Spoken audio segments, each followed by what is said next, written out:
Hello दोस्तों, welcome to my YouTube channel chemistry with ABD में। आज हम लोग क्लास 10th का ये तीसरा चैप्टर देखने वाले हैं। तीसरा चैप्टर का हम लोग का पहला वीडियो होगा। चैप्टर देखिए, यहाँ पे दिया धातु और अधातु, यानी कि धातु और अधातु आज हम लोग पढ़ने वाले हैं और ये हम लोग का इस चैप्टर का पहला वीडियो बनने वाला है। देखिए, कुछ चैप्टर से रिलेटिव कुछ बेसिक बातें हैं जिसको हम पहले देखेंगे। लिखा है कि अभी तक 118 तत्वों का आविष्कार हो चुका है, जिसमें से 79% धातु और 16% अधातु पाए गए हैं। ठीक है, और जिसमें से 5% जो है सिर्फ उपधातु उपस्थित है, यानी 118 तत्वों में से केवल 79% धातु और 16% अधातु पाया गया है, जिसमें से 5% उपधातु के रूप में पाए गए हैं। ठीक है, लिखा है आगे कि अधिकांश धातुएं ठोस अवस्था में पाई जाती है, केवल मरकरी को छोड़कर। यानी जितने भी धातुएं हैं उसमें से अधिकांश जो होता है ठोस अवस्था में पाया जाता है, केवल मरकरी को छोड़कर। ठीक है, उसके बाद अगला बात दिया गया है कि अधिकांश धातुएं सामान्य ताप पर ठोस द्रव अधिकांश अधातु सामान्य ताप पर ठोस द्रव और गैस, यानी तीनों अवस्था में पाया जाता है।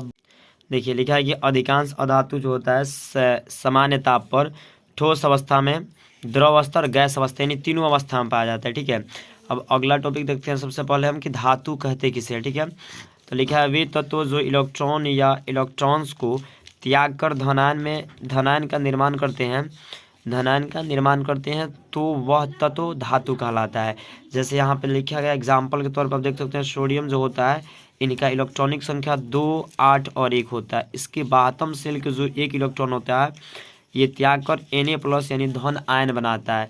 तो जब कोई भी तत्व अपना एक इलेक्ट्रॉन त्याग कर धन आयन में परिवर्तित हो जाता है तो वह तत्व जो होता है धातु कहलाता है। ठीक है, नीचे इसका और भी कुछ दिया गया है कि ये तत्व जो इलेक्ट्रॉन त्याग करने का चेष्टा रखते हैं और उष्मा तथा विद्युत के सुचालक होते हैं, धातु कहलाते हैं। यानी जो इलेक्ट्रॉन को त्याग कर दे और उष्मा तथा विद्युत का सुचालक होता हो तो वह धातु कहलाता है। ठीक है, धातु के बारे में और बहुत सारे ऐसे गुण दिया गया है जिसके आधार पे हम उसको परिभाषित करते हैं। ठीक है, देखिए यहाँ लिखा गया है कि धातु का भौतिक गुणधर्म, यानी धातु का कुछ गुण होता है, वो भी हम लोग सबसे पहले भौतिक गुण पढ़ेंगे और इस गुण के बाद हम लोग रासायनिक गुण पढ़ेंगे। ठीक है, तो भौतिक गुण को देखते हैं। लिखा गया है कि धातु के बाहतम सेल जो होता है ना, उनमें इलेक्ट्रॉनों की जो संख्या होता है 1, 2 और 3 होते हैं। यानी आप धातु की इलेक्ट्रॉनिक विन्यास निकालिएगा तो इनके बाहतम सेल में 1, 2 और 3 इलेक्ट्रॉन आएंगे। जैसे लिथियम का 1 होता है, सोडियम के बाहतम सेल में 1, मैग्नीशियम के बाहतम सेल जो होता है उसमें 2 इलेक्ट्रॉन होते हैं, एल्युमिनियम के बाहतम सेल में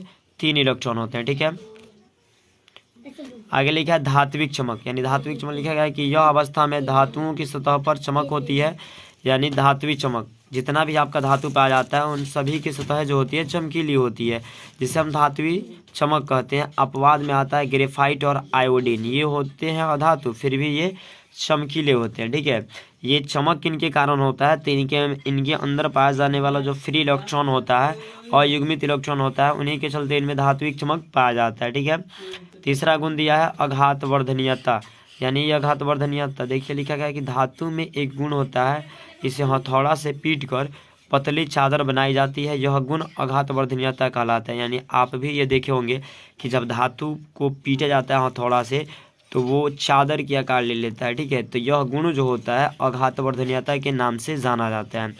उसके बाद अगला गुण दिया गया है तन्यता, यानी धातु को बहुत पतला तार की आकृति में आसानी से बदला जा सकता है, यह गुण तन्यता कहलाता है। यानी धातु को तान कर तार की आकार देने वाली क्रिया जो होता है तन्यता कहलाता है। ठीक है, यहाँ पे कुछ बातें दी गई है जो हर वक्त मतलब हर साल पूछने वाला ये सवाल है, बहुत बार पूछा भी गया है कि सोना एवं चांदी जो होता है सबसे अधिक तन्य धातु होते हैं। ठीक है, यानी सबसे ज़्यादा तान कर इन्हीं को तार बनाया जा सकता है, सबसे ज़्यादा तन्य होते हैं। जैसे बताया गया कि 1 ग्राम अगर सोना आप ले रहे हैं तो लगभग उससे 2 किलोमीटर तार बनाया जा सकता है। यानी 1 ग्राम सोना से लगभग 2 किलोमीटर तार बनाया जा सकता है। ठीक है, उसके बाद यहाँ पे आपका 5वां नंबर गुण दिया है उष्मा और विद्युत का चालकता।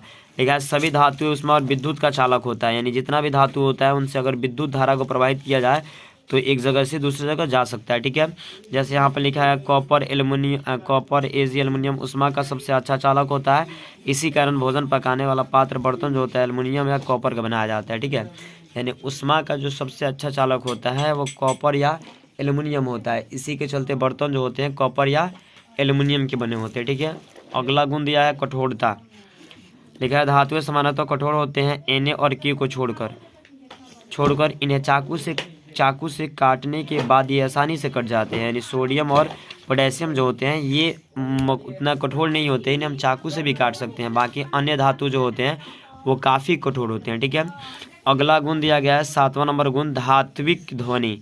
यानी अधिकांश धातुओं को जब पीटा जाता है तो एक विशेष प्रकार की आवाज़ निकलती है, उस आवाज़ को धात्विक ध्वनि के नाम से जाना जाता है। ऐसे आप तो बहुत सारे ऐसे धातु देखे होंगे जिनको पीटने के बाद वहाँ से आवाज़ निकलती है, तो जब धातु से वो आवाज़ निकलती है तो उस आवाज़ को हम धात्विक ध्वनि के नाम से जानते हैं। ठीक है, अगला गुण दिया है द्रवणांक और क्वथनांक।